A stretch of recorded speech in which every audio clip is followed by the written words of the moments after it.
This week, we saw the reenactment of the Selma to Montgomery March. Reverend Al Sharpton, I saw Ben Jealous, Pastor Jamal Bryant, many others out there. Even an 8-year-old girl has been participating in this march. But what caught my attention was the singer-actor Tyrese. And he joined the march and he made a comment. He said to all his celebrity friends, he said, why don't y'all jump on y'all private planes like y'all do to the All-Star game and come down here and march for votes?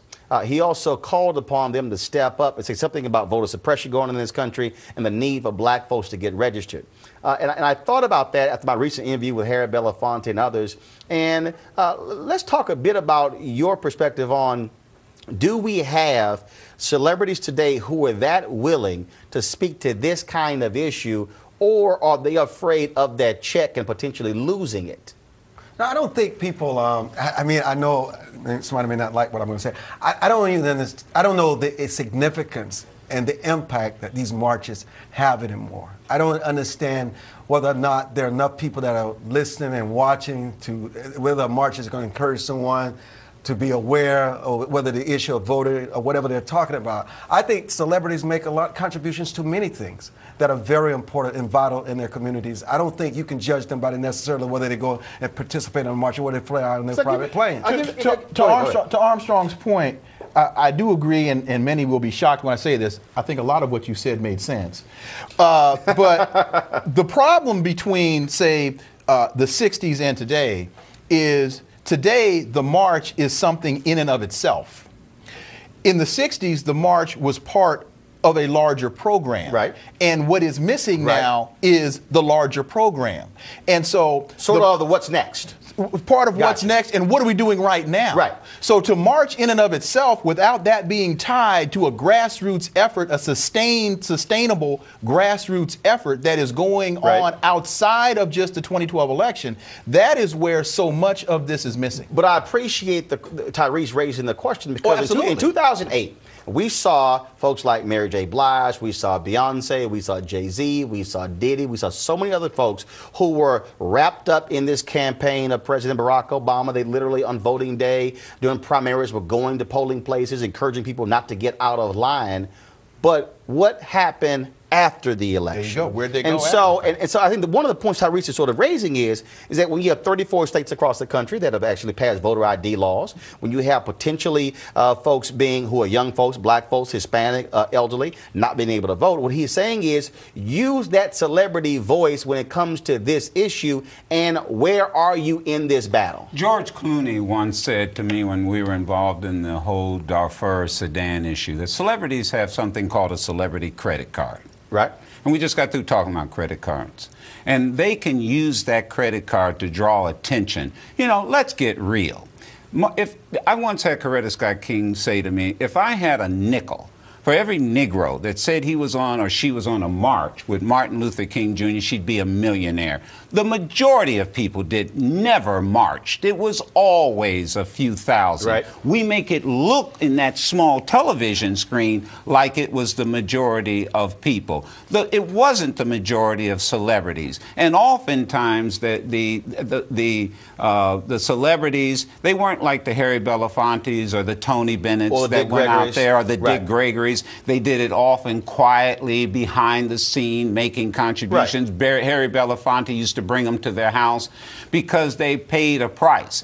You always say it. I say it. What's the difference between a movement and a moment? And I'll tell you what Dr. Ron Walters once said to a group of students at Fisk. Sacrifice. Sacrifice. People who are part of a movement make sacrifices. Too often, what happens is that we get involved in the moment and there's no sacrifice. Right.